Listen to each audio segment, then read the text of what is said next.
اگر آپ دنیا دار بندے ہیں تو آپ کی عبادت بھی دنیا دار ہے. آپ اپنے رب کی عبادت بھی کرتے ہو تو اسے کہتے ہو کہ یا اللہ میں نے اتنی نمازیں پڑھی ہیں، میرا اتنا سا کام کر دے. دیکھیں، آپ کو اپنے رب کے ساتھ ایڈجسٹ کرنا پڑے گا. یا تو اس کی چلنے دیں یا اپنی چلا لیں.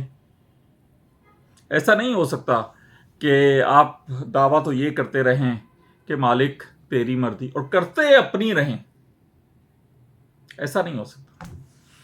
ایک بزرگ کے پاس ان کے مریدین بیٹھے ہوئے تھے، ان کے جسم میں کہیں کیڑے پڑ گئے تھے. تو مریدین نے کہا کہ حضرت آپ اللہ سے دعا کیجئے کہ اللہ تعالیٰ آپ کو شفا دے.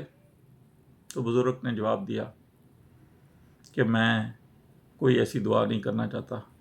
جو میرا رب چاہتا ہے وہی ہونے دو. میں کچھ ایسا نہیں اس سے مانگنا چاہتا جو اس کی مرضی کے خلاف ہو. شاید وہ یہی چاہتا ہے کہ میرے جسم میں یہ کیڑے رہیں. بات بڑی سادہ ہے. دنیا دار عبادت کرتا ہے تو وہ اس کی عبادت بھی دنیا کے لیے ہوتی ہے، رب کے لیے نہیں.